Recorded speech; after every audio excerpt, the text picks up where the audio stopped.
આપણે સમમિતિ તત્વોમાં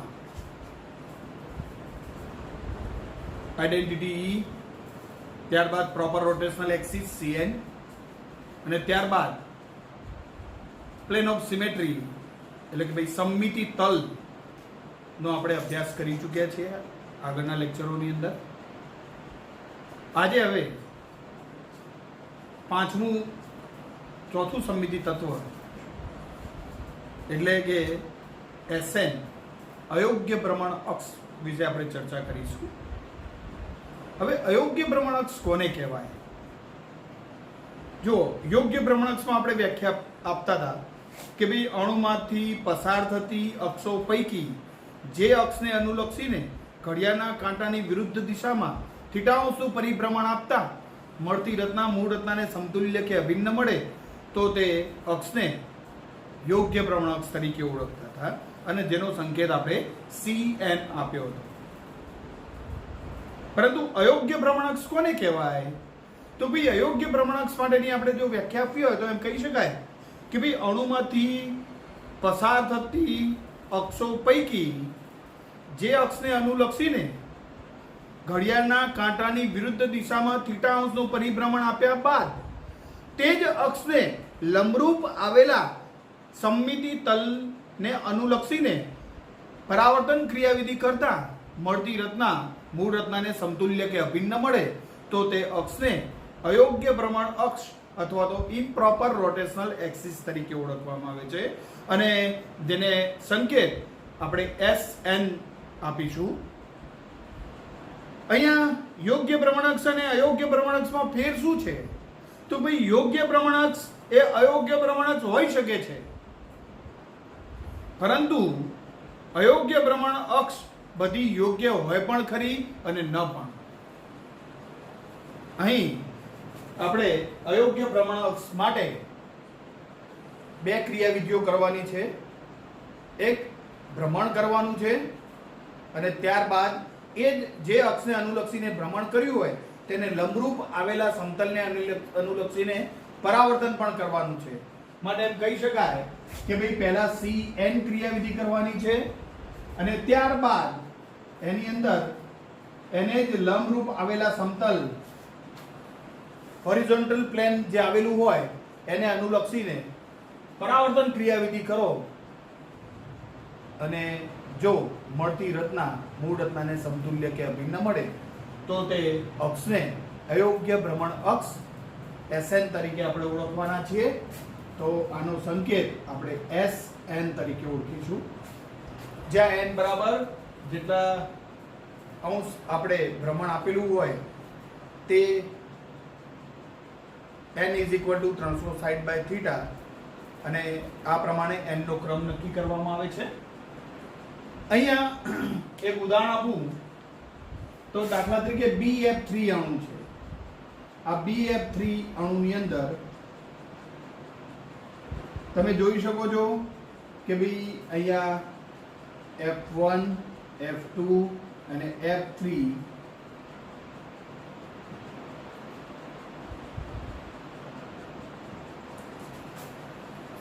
અહીંયા જે ત્રણ અણુઓ આપણને ત્રણ પરમાણુઓ ગોઠવાયેલા છે અને ત્રણેય પરમાણુને અનુલક્ષીને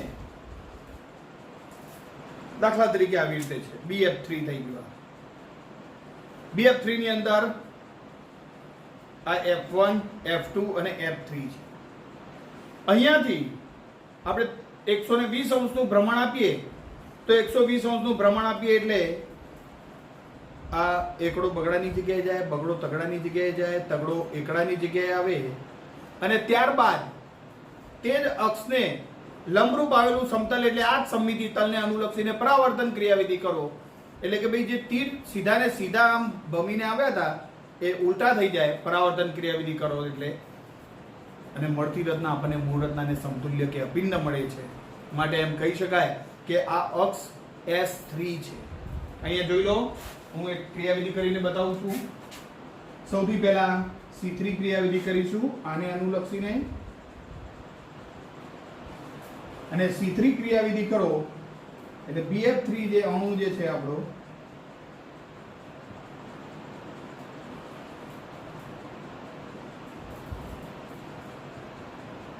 તીર સીધા ને સીધા જ રહેશે. F1 અહીંયા આવી જાય, F2 અહીંયા અને F3. હવે આપણે આ જ અક્ષને અનુલક્ષીને ભ્રમણ આપેલું છે, તો આ બોર્ડનું સમતલ એને લંબ થાય અને બોર્ડના સમતલને અનુલક્ષીને સિગ્મા h ક્રિયાવિધિ કરો. તો અહીંયા આગળ આ પરમાણુઓ ત્રણે ત્રણ એમના એમ રહેશે, પરંતુ તીર અહીંયા આગળ ઉલટા થઈ જશે. અર્થાત F1 અહીંયા, F2 અહીંયા અને F3 અહીંયા, પરંતુ તીર ઉલટા. આપણે ડાયરેક્ટ આ વિધિને કહેવું હોય તો એમ કહી શકીએ કે S3 વિધિ પહેલીમાં.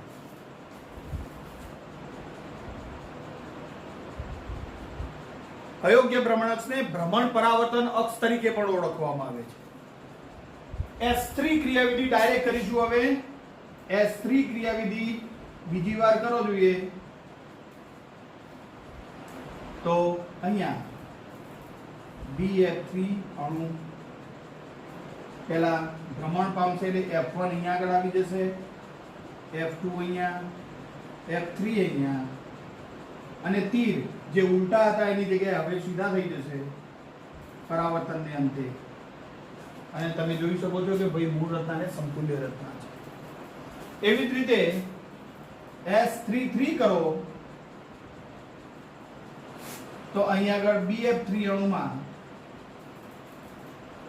ભાઈ Cn ની અંદર તમે જોતા હતા તો ભાઈ Cn ની અંદર Cn બરાબર E મળતા હતા, પરંતુ અહીંયા આગળ તમે જોઈ શકો છો કે આ ભાઈ તીર સીધા છે. હવે F1, F2 ને F3 બદલાશે, પોતાની જગ્યાએ જ આવી જશે, પરંતુ આ જે તીર સીધા હતા એની જગ્યાએ ઉલટા થઈ જશે. તો તમે જોઈ શકો છો કે ભાઈ આ મૂળ રચના નથી. મૂળ રચના મેળવવા માટે હજી આગળ ક્રિયાવિધિ કરવી પડશે. S3-4 ક્રિયાવિધિ કરો એટલે BF3 ની અંદર વન્સ અગેન ફરીવાર 120 અંશનું ભ્રમણ અને ત્યારબાદ પરાવર્તન. F1 અહીંયા, F2 અહીંયા, F3 અહીંયા, પરંતુ તે ઉલટા છે એની જગ્યાએ સીધા થઈ જશે. એ જ પ્રમાણે આગળ S3-5 ક્રિયાવિધિ કરો તો BF3 ની અંદર F1 અહીંયા, F2 અહીંયા અને F3 અહીંયા, જે તીર સીધા છે એની જગ્યાએ તીર હવે ઉલટા થઈ જશે. અર્થાત S3-5 ક્રિયાવિધિના અંતે આપણને આવી રચના જોવા મળી. S3-6 કરો એટલે તમે જોઈ લો શું પરિસ્થિતિ થાય. F1 અહીંયા આગળ આવશે, ત્યારબાદ F2 અહીંયા, F3 અહીંયા, અને તીર જે સીધા હતા એની જગ્યાએ ઉલટા હતા એની જગ્યાએ સીધા થઈ જશે. એટલે કે ભાઈ મૂળ રચના પ્રાપ્ત થઈ જશે. એનો અર્થ એવો થયો કે ભાઈ S3-6 ઇઝ ઇક્વલ ટુ આપણને E પ્રાપ્ત થાય. S3-6 બરાબર E પ્રાપ્ત થાય.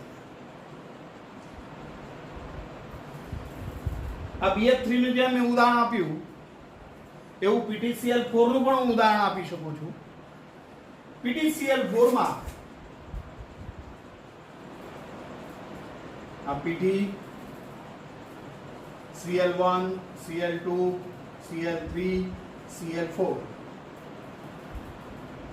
અહીંયા આગળ પણ સમતલીય અણુ હોવાને લીધે આપણે એને તીર દ્વારા દર્શાવીએ છીએ.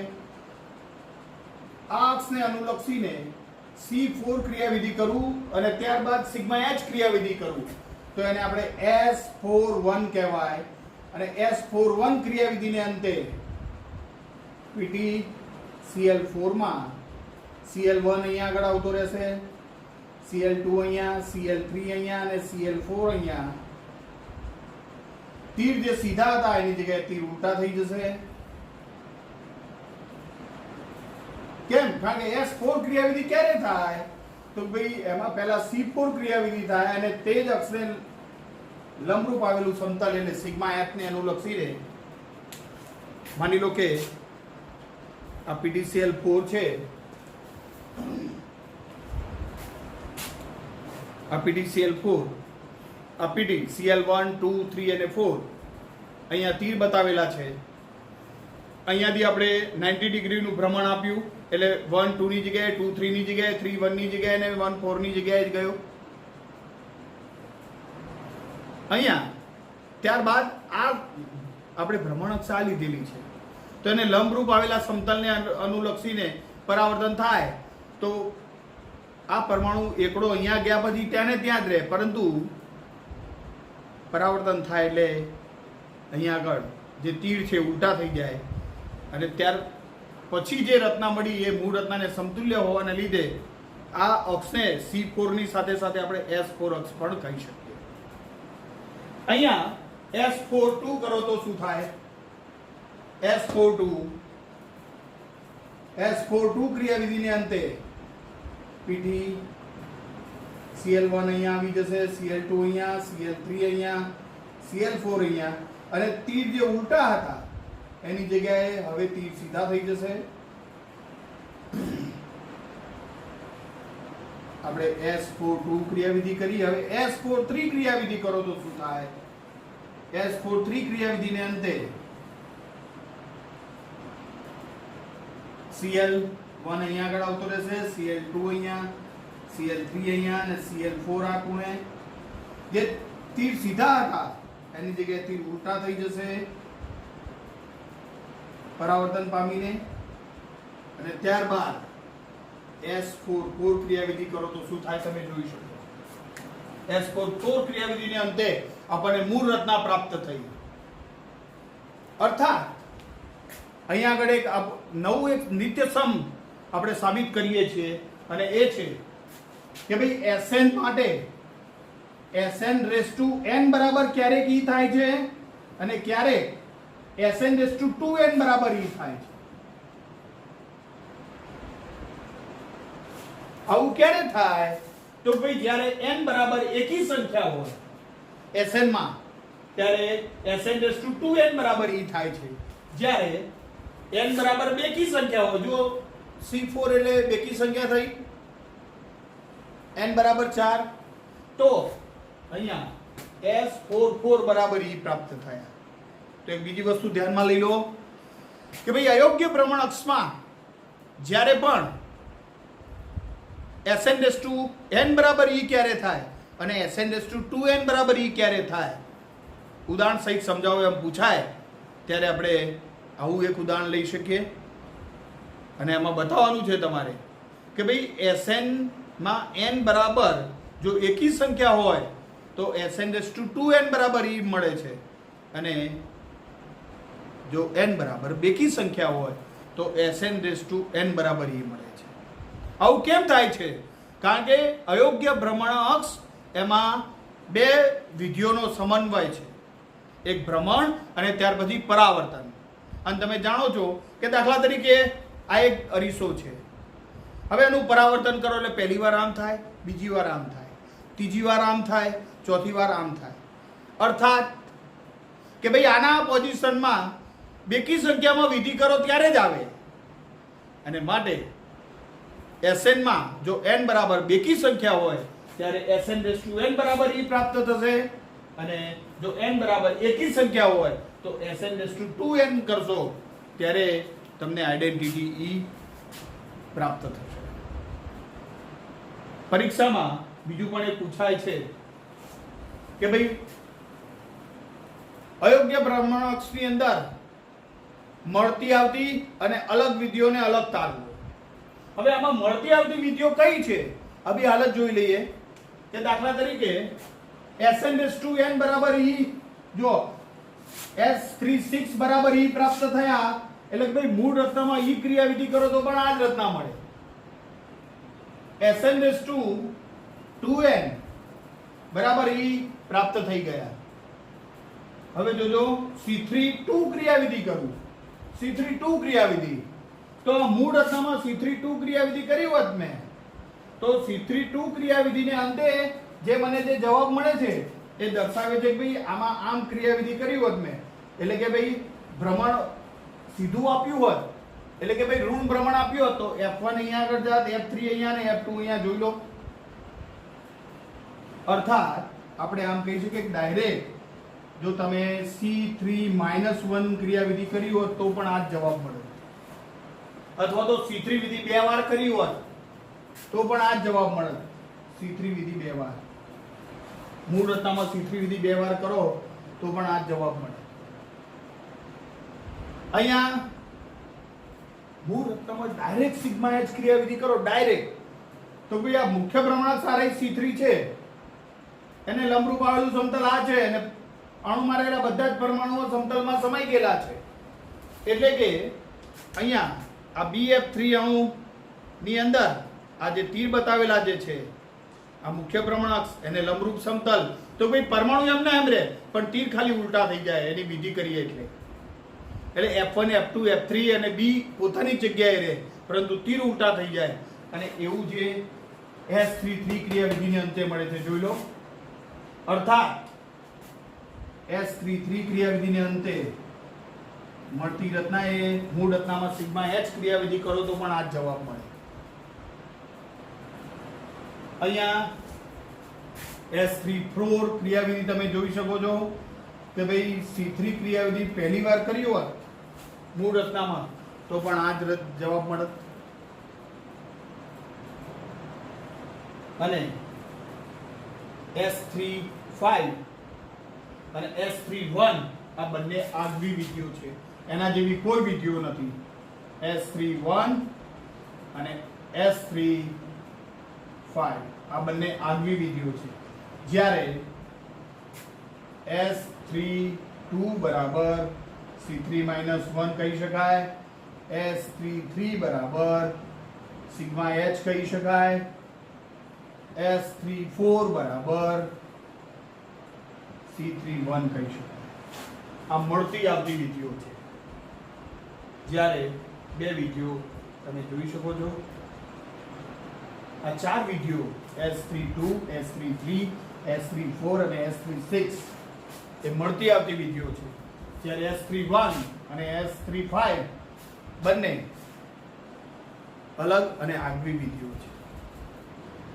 તમે એ જ પ્રમાણે PTCl4 માં પણ જોઈ શકો છો કે ભાઈ S41 એ આગવી વિધિ છે, તો ભાઈ અહીંયા આગળ પણ S41 આગવી વિધિ અને એવી જ રીતે S43 પણ આગવી વિધિ છે.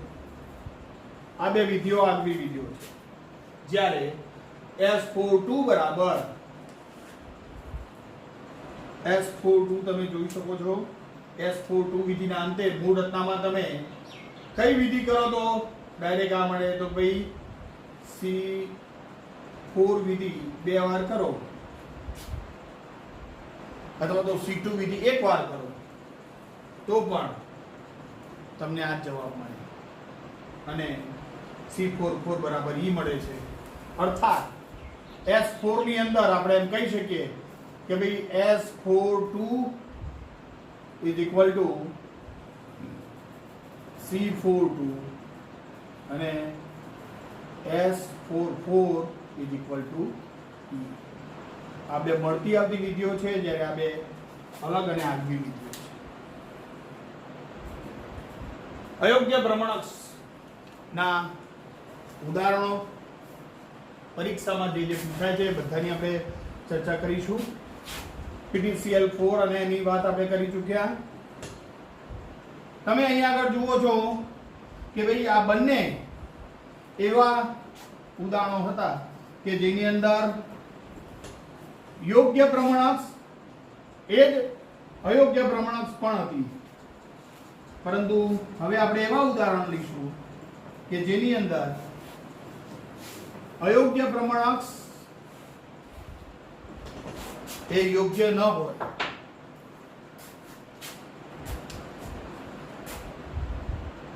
દાખલા તરીકે સ્ટેગર્ડ અને ઇક્લિપ્સ ઇથેન ની અંદર સ્ટેગર્ડ અને ઇક્લિપ્સ ઇથેન, સૌથી પહેલા ઇક્લિપ્સ ઇથેન ની ચર્ચા કરી દઈએ.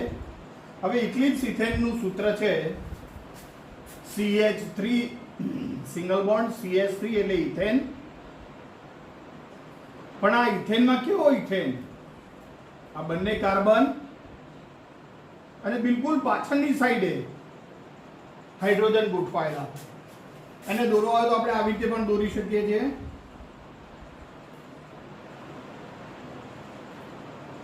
આપણી બાજુનો કાર્બન,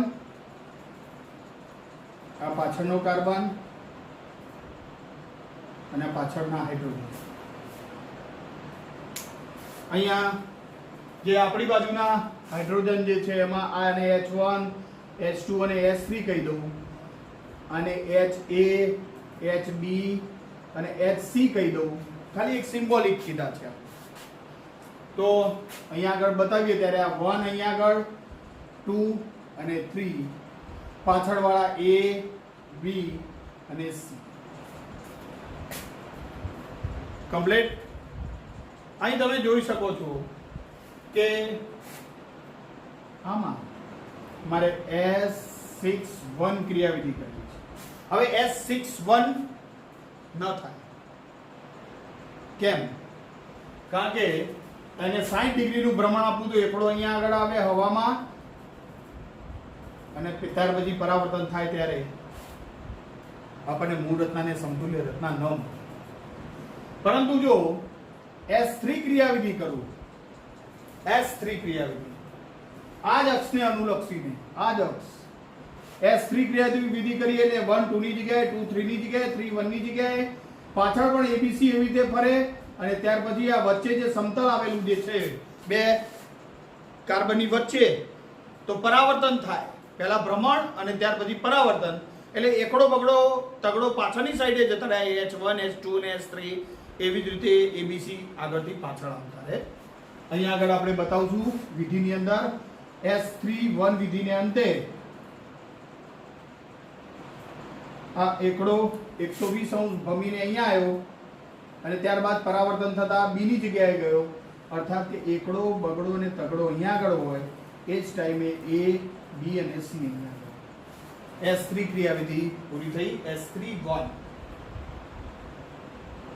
અહીંયા S3 ક્રિયાવિધિ બીજી વાર કરો તો S3 ક્રિયાવિધિને અંતે આપણને આ જે એકડો પાછળને પાછળ પેલા ભ્રમણ પામે, એ જ પ્રમાણે ABC પણ ભ્રમણ પામવાના. આ A અહીંયા આગળ ભ્રમણ પામી અને પરાવર્તન થઈને પાછળ જતો રહે, એટલે A, B અને C. તો આ એકડો એ જ ટાઈમે અહીંયાથી ભ્રમણ પામીને અહીંયા પાછળ ને પાછળ, અને ત્યાર પછી B ની જગ્યાએ આવતું રહે. તો અર્થાત એકડો અહીંયા, બગડો અહીંયા અને તગડો અહીંયા. ત્યાર પછી S33 બરાબર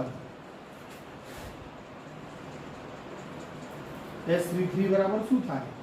તો એકડો ભમીને અહીંયા આગળ જાય, પછી પરાવર્તન થતા પાછળ જાય. એનો અર્થ કે ભાઈ એકડો અહીંયા, બગડો અહીંયા, તગડો અહીંયા, તો A, B અને C. S3 ક્રિયાવિધિ ચોથી વાર ક્રિયાવિધિને અંતે આપણને આ જવાબ મળે કે ભાઈ આ એકડો પાછળ ને પાછળ ફરીને અહીંયા, ત્યાર પછી ઉપરની સાઈડે એકડો અહીંયા, બગડો અહીંયા, તગડો અહીંયા. તો એ જ પ્રમાણે AB અને C અહીંયા.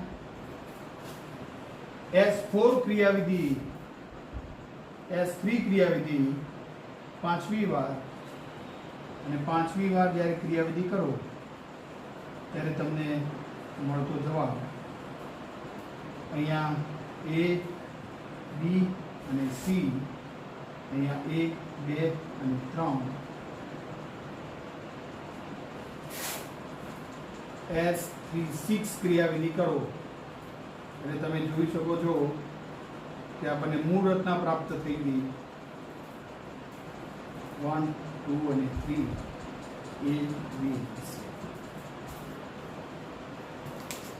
અહીંયા આકૃતિમાં દર્શાવ્યા અનુસાર આપણે સાબિત કરી ચૂક્યા છીએ કે ભાઈ S36 બરાબર E મળે છે. જો મૂળ રચના જ છે.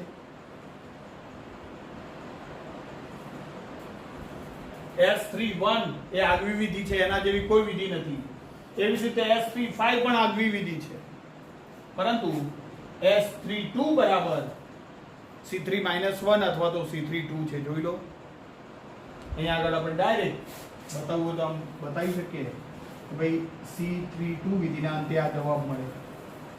એવી જ રીતે સિગ્મા H ક્રિયાવિધિ કરો ડાયરેક્ટ તો પણ આ જવાબ મળે. અને એવી જ રીતે C31 ક્રિયાવિધિ કરો તો પણ આ જવાબ મળે, જે દર્શાવે છે કે S33 એટલે સિગ્મા H ક્રિયાવિધિ કરો તો પણ એ જ જવાબ મળે. અહીંયા બે ક્રિયાવિધિઓ આગવી વિધિ છે, S31 અને S35. મારી દ્રષ્ટિએ એમ કહી શકાય કે પહેલેથી બીજા નંબરની અને છેલ્લેથી બીજા નંબરની જે પણ રચના મળે એ બંને આગવી વિધિઓ છે, જ્યારે બાકીની વિધિઓ એ મળતી આવતી વિધિઓ છે. અમે ઇક્લિપ્સ માટેનું કામ પૂરું કર્યું. હવે આપ સૌએ ઘરેથી સ્ટેગર્ડ ઇથેનની અંદર S66 સુધી તમારે ક્રિયાવિધિઓ બતાવવાની છે. અહીંયા આગળ હું ફાસ્ટ ફોરવર્ડમાં બતાવી દઉં છું. સ્ટેગર્ડ ઇથેન આવા પ્રકારનો હોય. અહીંયા આગળ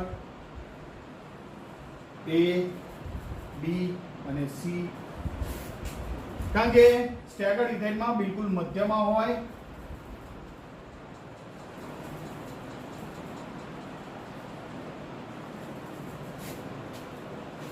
અહીંયા આમાં S3 ન થાય, આમાં S6 હોય. વાસ્તવમાં S6 છે નહીં. આમાં સ્ટેગર્ડ ઇથેન આવા પ્રકારનો હોય. બે કાર્બન, અહીંયા 1 2 3, અહીંયા A, B અને C. મિત્રો તમે જોઈ શકો છો કે ભાઈ 120 અંશનું ભ્રમણ આપવું અને ત્યાર પછી પરાવર્તન કરવું તો આવી રીતે એની રચના મળે આપણને કે ભાઈ આ આગળનો ઊંધો વાય અને પાછળનો આમ સીધો વાય. હવે પહેલા આમ 120 નું ભ્રમણ આપી અને પરાવર્તન કરો, પાછળ આવો તો અહીં તો કશું નથી. અર્થાત 120 અંશનું ભ્રમણ અહીં નહીં ચાલે, પરંતુ 160 અંશ 60 અંશનું ભ્રમણ આપો તમે તો આમ ભ્રમણ આપ્યા પછી પરાવર્તન થાય તો પાછળની સાઈડે સીધો વાય છે જ. અર્થાત અહીં આગળ હું તમને ક્રિયાવિધિ કરીને બતાવું છું. આ 60 અંશનું ભ્રમણ આટલે, કારણ કે આખું કરો તો 120 અંશનું થાય અને ત્યાર પછી પરાવર્તન થતા એની જગ્યાએ જતો રહે. એટલે કે ભાઈ એકડો એની જગ્યાએ આવે, એ 2 ની જગ્યાએ આવે, 2 B ની જગ્યાએ જાય, B 3 ની જગ્યાએ અને 3 C ની જગ્યાએ જાય. અહીં આગળ મારે બતાવું તો એમ બતાવી શકાય. આવી જ રીતે S6 વિધિ પહેલી વાર કરું તો S6 વિધિના અંતે જે મને રચના મળવાની છે એમાં 1 A, 2 B, 3 અને C. આમાં S66 સુધી વિધિ કરવાની છે અને S66 સુધીમાં મિત્રો બહુ વધારે બહુ યાદ નહીં રાખો. સીધે સીધું આમ સીધે સીધું ફેરવે જજો. આ એકડો ક્યારે ફરી એની જગ્યાએ આવે તો ભાઈ પહેલી વખત અહીંયા આવ્યો જુઓ, બીજી વખત અહીંયા આવશે, ત્રીજી વખત અહીંયા, ચોથી, પાંચમી અને છઠ્ઠી વખત હતો ત્યાં ને ત્યાં. અર્થાત અહીંયા આપણે એમ કહેવું તો એમ કહી શકાય કે ભાઈ S62 is equal to C32, S63 is equal to I, S64 is equal to C3 minus 1 અને S66 is equal to E સાબિત થઈ જશે. તમે ચેક કરી લેજો. અને આગવી વિધિઓ કઈ તો first last and second last, અર્થાત S61 અને S65 આ બંને આગવી વિધિઓ છે. તો અહીંયા ફરી એક વખત આપણે સાબિત કરી ચૂક્યા છે કે ભાઈ યોગ્ય પ્રમાણક્ષ અયોગ્ય પ્રમાણક્ષ હોઈ શકે છે, પરંતુ અયોગ્ય પ્રમાણક્ષ એ યોગ્ય હોય પણ ખરી અને ન પણ. તો એક્ઝામની અંદર અગત્યના જે પણ અણુઓ જે પૂછાય છે એની આપણે ચર્ચા કરી ચૂક્યા. હવે એક બીજો અણુ લઈ લઉં અને એની અંદર આ સ્ટેગર્ડ અને ઇક્લિપ્સ ઇથેન સિવાય મિથેનના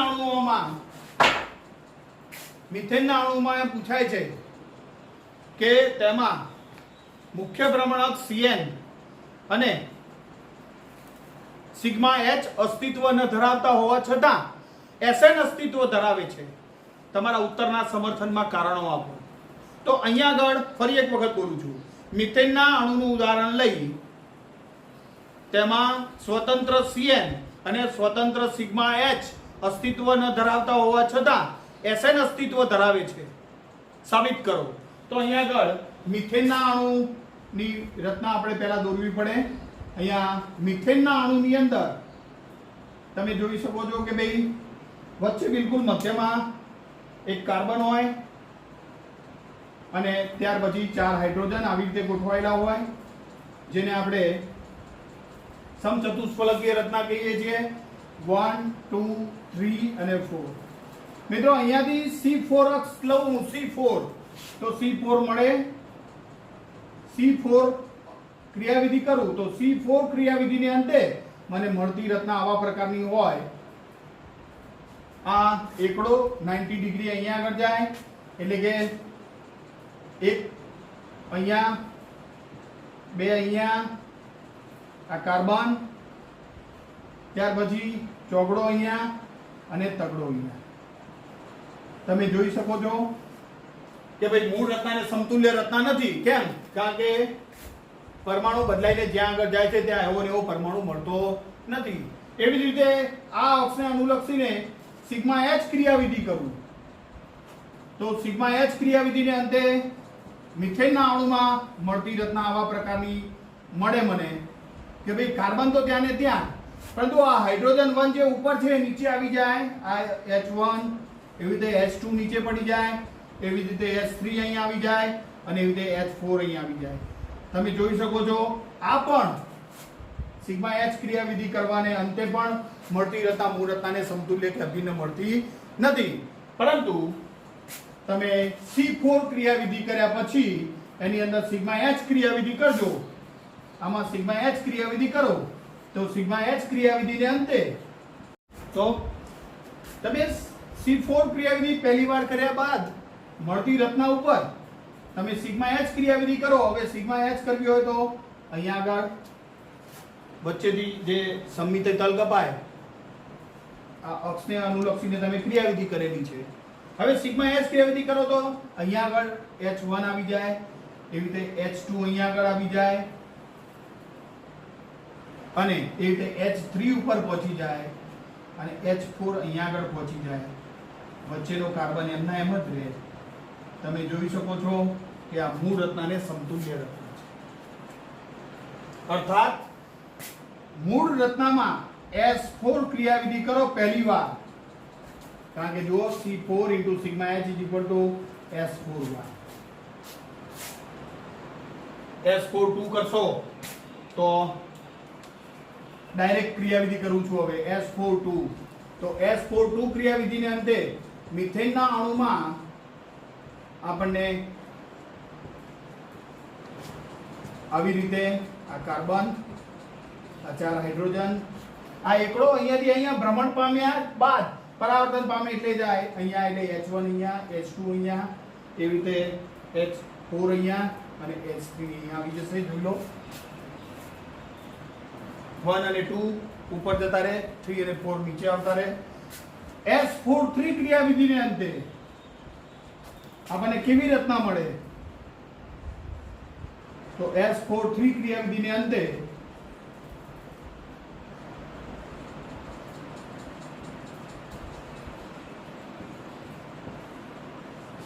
આ H1 ભ્રમણ પામીને અહીંયા આગળ જાય 90 ડિગ્રી અને ત્યારબાદ પરાવર્તન પામીને નીચે, એટલે H1 અહીંયા, H2 અહીંયા, H4 અહીંયા અને H3 અહીંયા.